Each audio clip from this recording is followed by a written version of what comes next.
Hello, everyone, and welcome back to Who We Ood, an unofficial Doctor Who watch along podcast.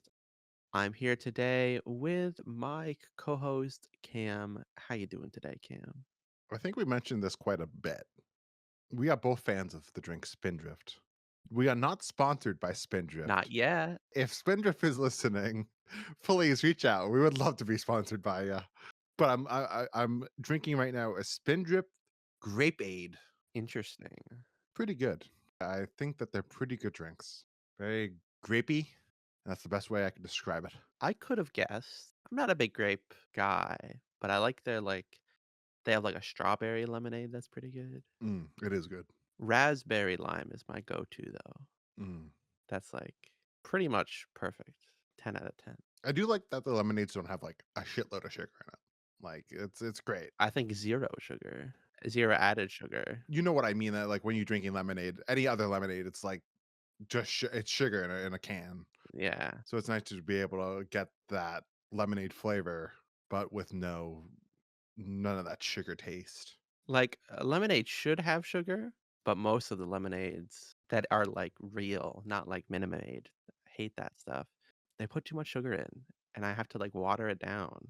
Yeah, Like, I got, like, a little 8-inch tall little plastic jar of lemonade, had, like, 50 grams of sugar times 2 because it was 2 servings in just this little thing, and it's like, it's too much. Too much. My favorite, I think it's pretty regional. Newman's Own lemonade can still be on the slightly sweeter side, but it's got a pretty good balance. it would have to not be because it's Newman. Like Paul Newman's not a regional brand. Is it? Paul Newman is worldwide, baby, worldwide. Is he like an actor? Yeah, he was an actor. He died many years ago, I only really know him from his brand. but that's what we call legacy, Ben. A legacy. He will exist longer than us because he put his face on a product. And a lot of those times those products aren't that half bad. Yeah. It's pretty consistently above average. Yeah. I love their salsas. Their sauces are really good. I love they had made a queso. They got rid of the queso. I love that queso. You may probably saw me eating a lot and I loved Newman's queso back in college, but then they got rid of it. Very sad. At least again, that could just be in our region, but I know in our region you can't get the Newman's own queso. That's very unfortunate. But anyways, we're not a queso podcast, but I mean, we could do a spinoff. We'll see. But today, I suppose we'll talk about Doctor Who, that being The Stones of Blood, the third serial of season 16.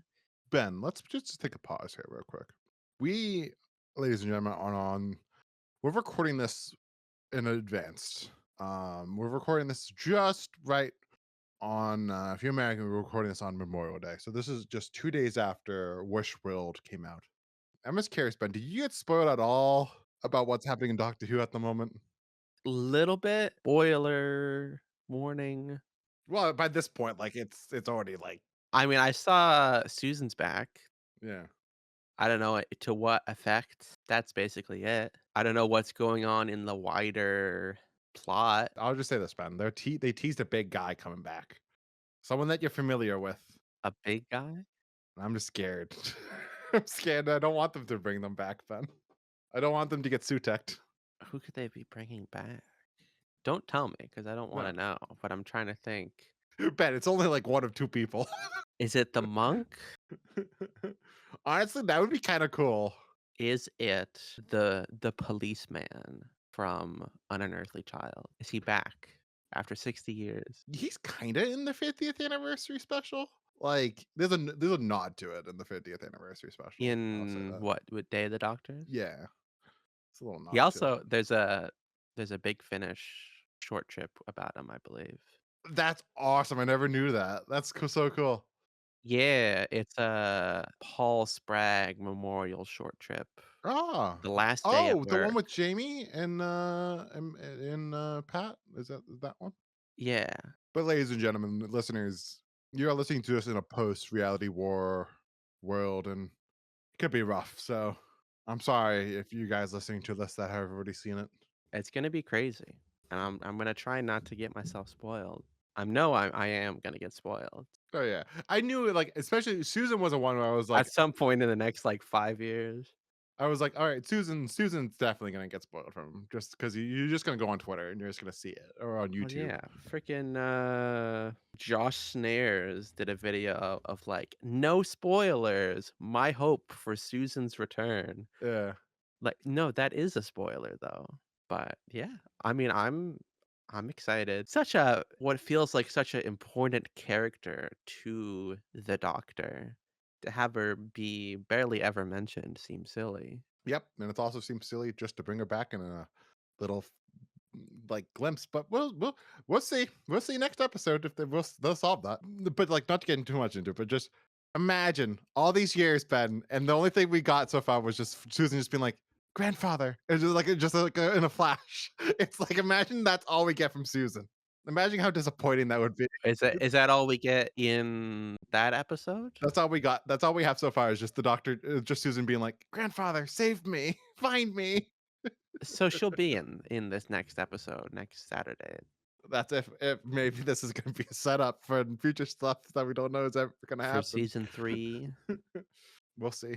We will see. But today we're not talking about Wish World and the Reality War. You have to tune into episode 352 for that.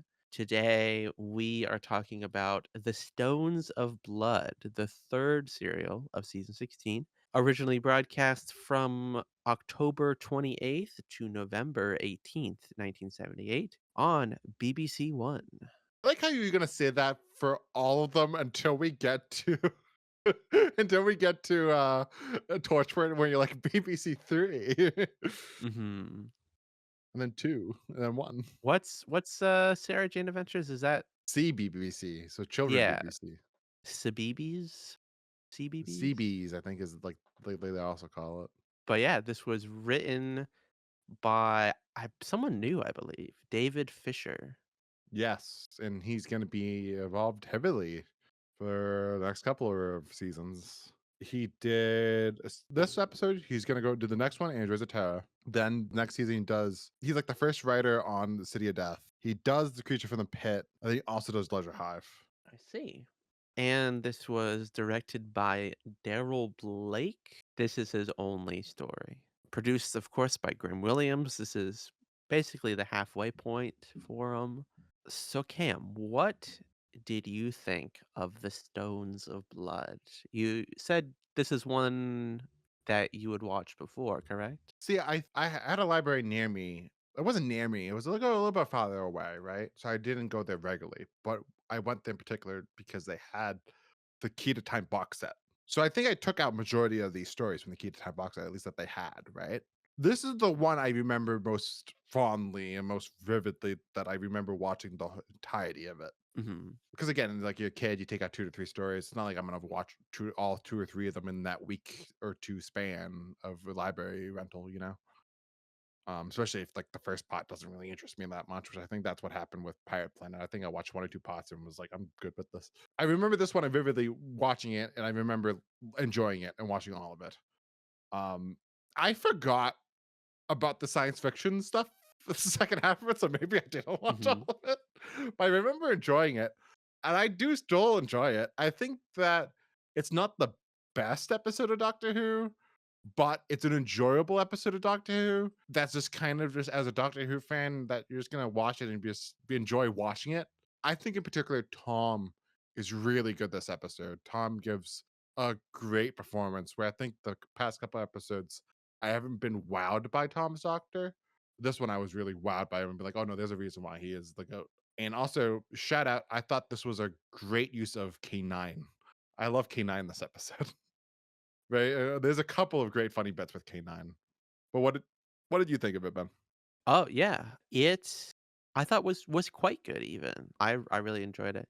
Um, more so than the previous stories this season. I think even Oh yeah, this is so far the best story of this season. yeah, reminds me a lot as all the best stories do of the Philip Hinchcliffe stuff. A little bit more not completely like dark and depressing, but it's got a little bit more of a gothic kind of vibe to it, with the like sci-fi twist about halfway through the story. Kept things interesting. I was always thoroughly entertained. Easier for this one in particular to like watch a couple in a row. Like the last couple I've been like, I'll watch one and it's like, yeah, that's fine. I think I'm good for now though. I'll finish it later. But this one, much more invested. Tom was great. K9 I thought was unusually good as well. I feel like this was also the first one where Romana actually has stuff to do, Yeah. but yeah, very, very solid. And also, it's like a lot of Doctor Who stories, it's very inventive and also it's very funny throughout. Oh, yes, it is quite funny. I would say though that my major flaw with it is that I don't know in particular. I don't know how much I enjoyed it, right? But when we actually get to the plot of this story, that's I think is a little bit paper thin slash like not interesting. That's kind of like the least interesting thing about this story is just like X, Y, and Z of the story, if you know what I mean. I still don't know if I could tell you the exact X, Y's, and Z's, and I was really trying to pay attention to it. But like, I'm like, oh, how did all these connect again? I think I get what you're saying. I feel like there's a lot of enjoyable moments, but the overarching plot maybe, like, there's a lot of ideas here, a lot of stuff going on. A lot of stuff starts and then gets abandoned, like, the whole, like, cult thing is gone after, like, the 1st episode. And it's very suddenly like you're like, oh, what happened to that? Oh, and now we're in space, and, oh, these things are alive, and actually, no, they're trivial. Now it's about these aliens, and there's a lot going on here. They're not aliens. They're aren't they like machines? Uh, you could say alien machines, Yeah. automata, or what did they call them? Justice machines, yeah. Yeah. But yeah, there's a lot going on here, which makes it fun, but might make it harder to kind of piece it all together. Before we get into it, I just want to point out something, a cool fact about this story. I don't know if you saw this. Did you see that this has two target novelizations? Uh, I think I did. One is like a novelization of the episodes, and one is like a novelization of the script or something like that. So one was an 80s novelization done by Terrence Dicks. And then one in 2022, David Fisher came back and wrote it himself. So he gave it a crack himself to do it. And he did also this for the next episode, Android the Terra, which I think is pretty cool. Interesting. Oh, it looks like David Fisher is audio only. But then I'm kind of curious, when did he write it? 2011. He wrote in 20. Where do you see in 2011? Is this on TARS Wiki? Ah. Oh, that's interesting. So he wrote an audio novelization of it, and then they adapted it in 2022 into the Target novelization book. Interesting. Oh, okay. So, yeah, you are right. It did get turned into a book. But he died in 2018, so that was posted after he died. He novelized as an audio, and then that got novelized. Interesting. Big conga line of novelizations. I wonder how much they all differ. I can see there are definitely aspects of it that could be, expanded, like the cult stuff, like the main villain here. But also just in like prose style. Yeah, I imagine. Two different writers just writing a different prose style. Cool. So what to talk about first? How about Romana? What are your thoughts about Romana?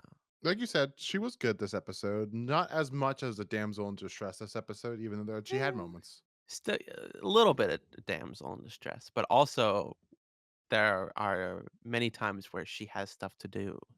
Yeah, and like She she, has to go back to the cottage and piece together, what is going on with Vivian Faye. yeah, she's good. I still don't think she's great though.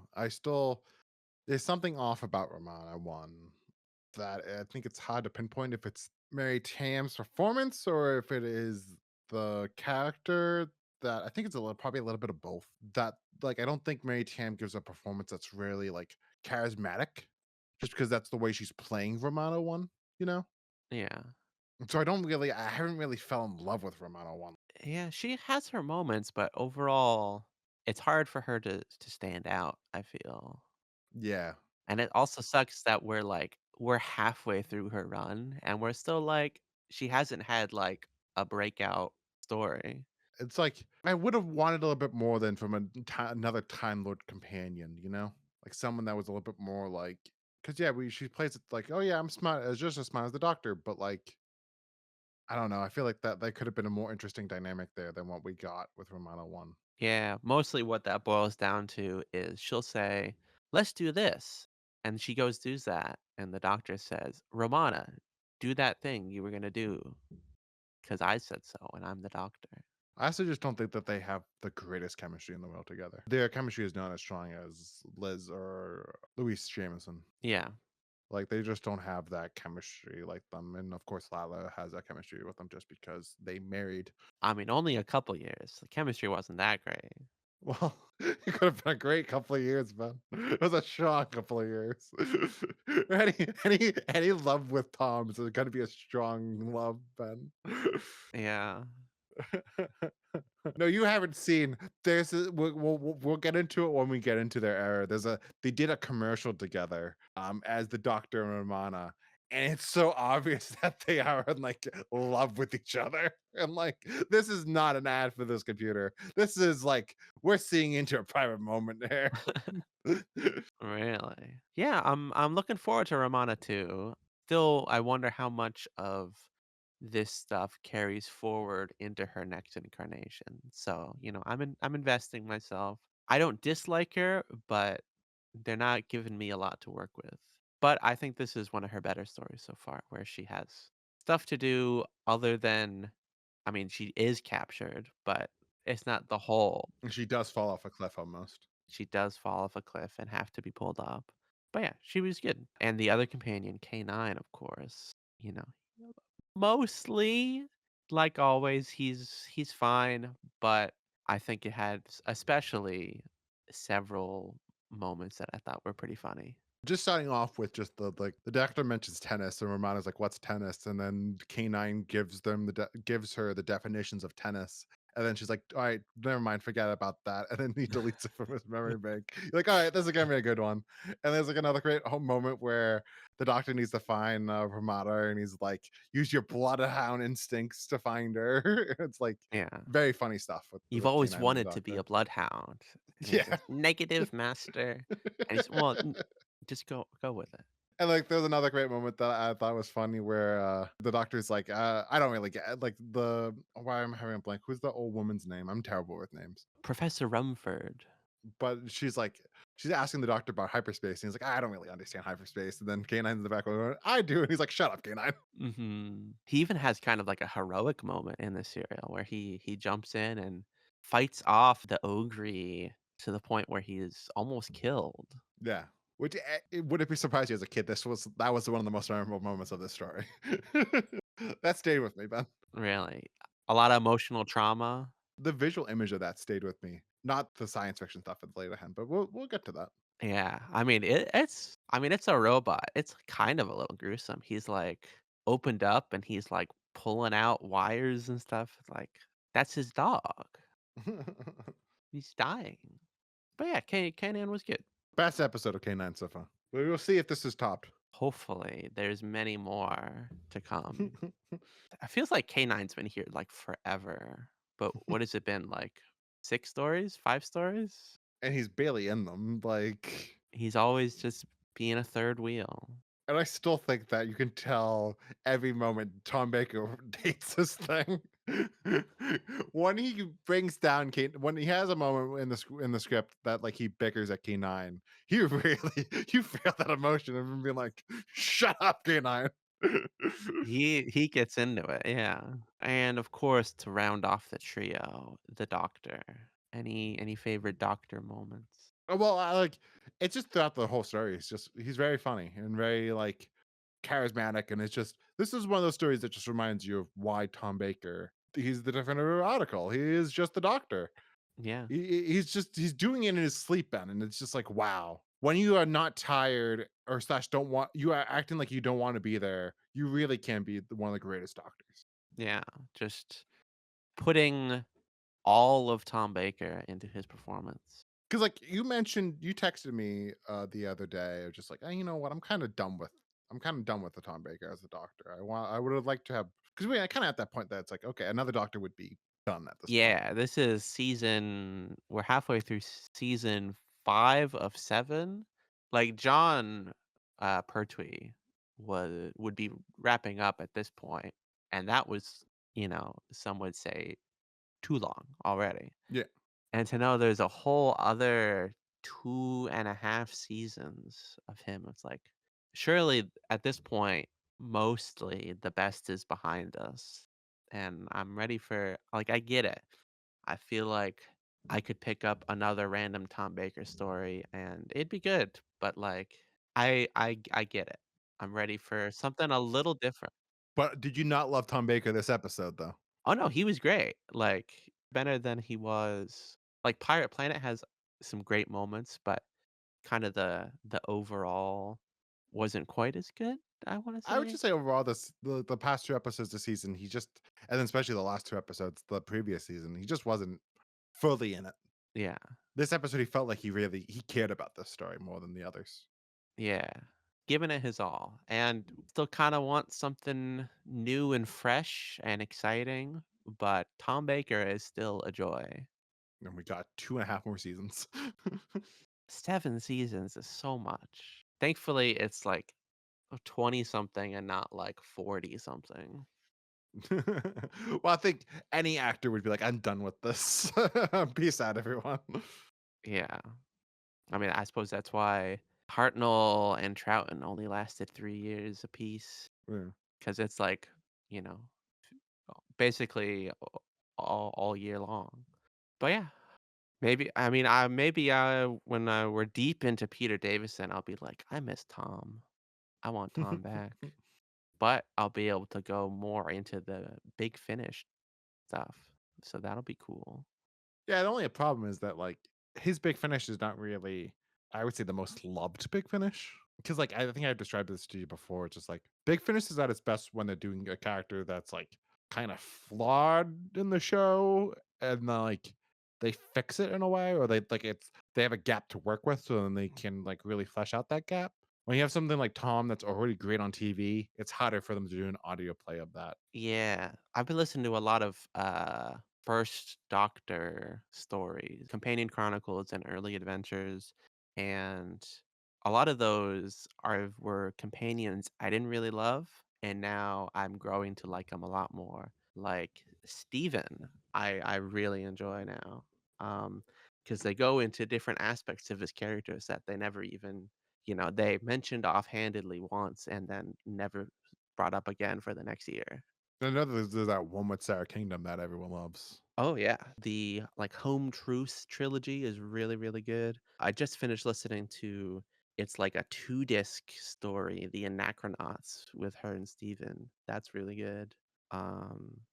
Even just I just finished listening to The Revenant, which is a Ian and Barbara First Doctor story, post Dalek invasion of Earth, but before the rescue, which during that apparently there was a couple year gap where the doctor screwed up, accidentally left Ian and Barbara somewhere. The TARDIS brought him to the same place a couple years early, so he just waited there for years. And Ian was really good. Barbara is dead and can't is only given so much of a performance as uh William Russell can give her. Um But anyways, Ben, Major digression. Back to the Stones of Blood. How about the villains? There's many that we could talk about because basically every episode has a different villain. and they all kind of suck. I think that's where this story kind Really, of falls apart. Yeah, I don't care about any of them except for I do enjoy the two, what do we call them? I'm forgetting the exact pronunciation, the Megara? Both of that sound wrong. I'm just say Megara. Yeah. But, like, they're great. I love them. Yeah, really interesting idea. Cool, like, effect. Of course, they have to do that in post, but, it would be easy to screw it up, but Tom's always looking in the right direction, and their dynamic between the 2 of them and with Tom and Romana and, uh, Vivian Faye, it works well. I really enjoyed them. And the voice acting performances of them are both good. Give a lot of character to them. I enjoyed those scenes with the doctor on trial. Yeah. Putting on his little wig. I can understand why some people don't like the second half of the story, but I enjoy it still just because it's like I liked seeing Tom Baker on trial and him defending himself. And also, you mentioned Little Wig. I love also that he's just carrying that with him all the time, just like in case he has to defend himself. Oh, yeah, his pockets are bottomless. Oh yeah, it's just like the tires, bigger on the inside, man, bigger on the inside. So much crap in there. But yeah, yeah, I thought, that was pretty good. What about the stones of blood themselves, the ogre? What do you think of them? Yeah, like not memorable, like not great. Really? They're fine. Yeah. What I did you I enjoy kinda them? liked them, It's kinda dumb to have it's a evil rock that I don't know, something about the prop, though. You can, like, almost kind of see a face in there. It's really easy to, like, anthropomorphize to make him, like that's it's a menacing rock. And, of course, how do you kill a stone? Like, what do you do? They do a good job as being, like, this unrelenting force that K9 has to hold back many times. It was good. I think it works well as a monster, even if it's a little silly conceptually. Yeah, they were nothing that memorable for me. Did you like Vivian Faye? Uh, Like, did that twist work for you? I guess she makes remarks over the course of the parts that are like, something's not quite right here. I think once she is kind of outed and she's in like her silver form, I think she plays that well. But mostly, she's unremarkable. I like her interactions with the Megara. And anything to say about the cult leader who dies right away? No, but I didn't say what I thought about Vivian Faye. What did you think about Vivian Faye? Fine.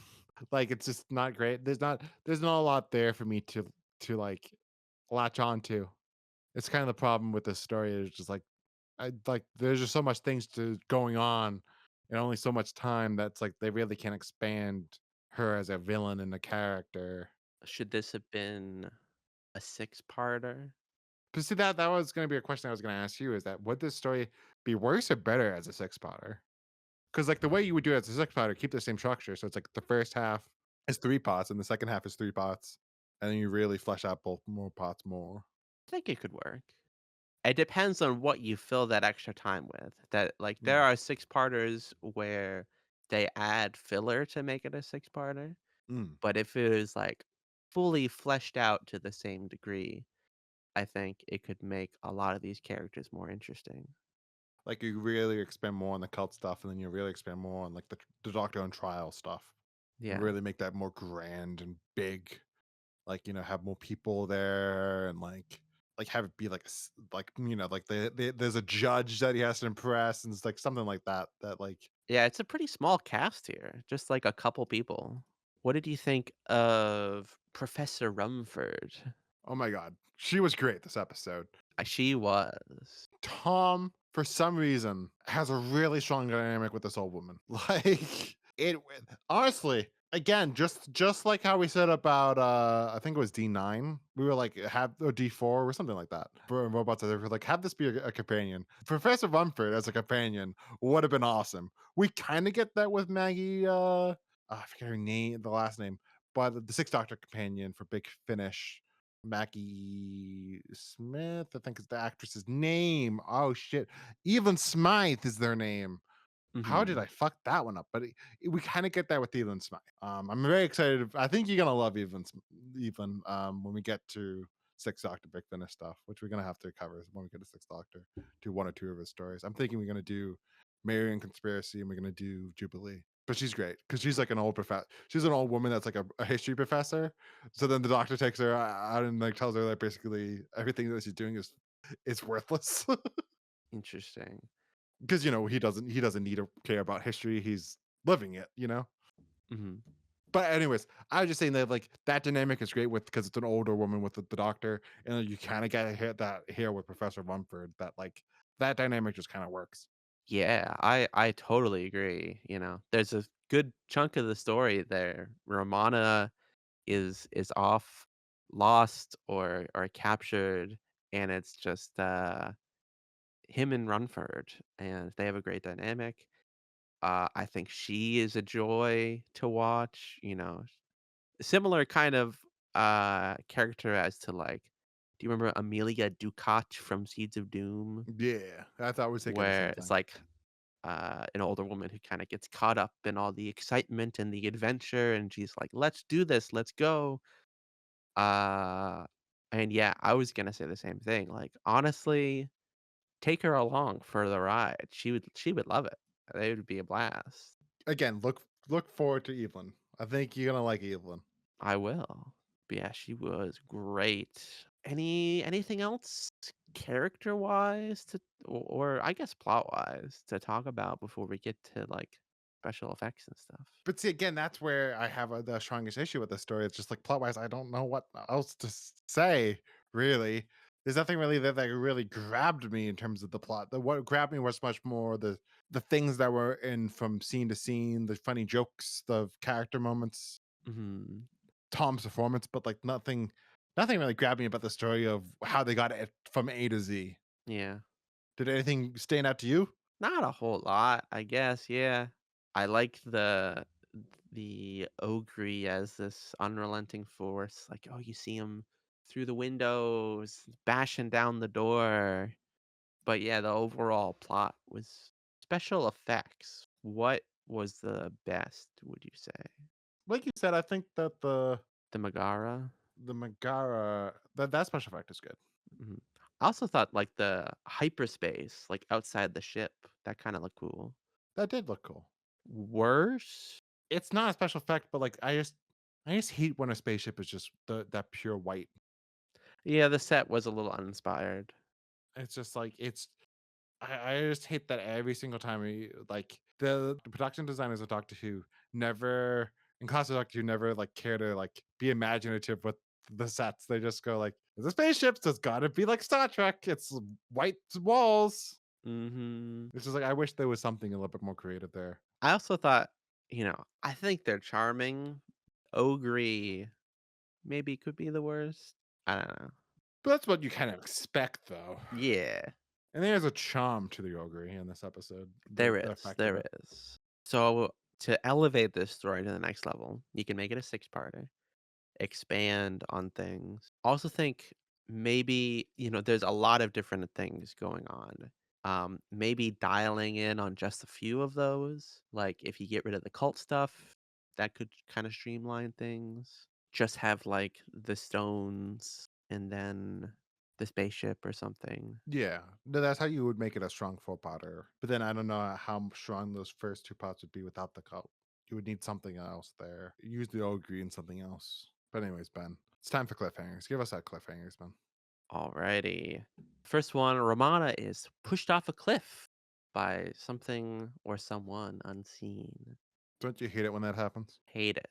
Oh, that was one thing that reminds me of that I did not like in this story is a lot of the story happens at night and a lot of the story happens outside and they did not film it at night. So they just turn the brightness way down and you can still clearly see it's a blue sky summer day just with the brightness turned down. It did not look very good. Like in that cliff scene was just very dark. Did not look good. Number 2, Romana is zapped away by Vivian Faye. Did you cry? I cried out. I said, "Oh no, Romana, she's dead!"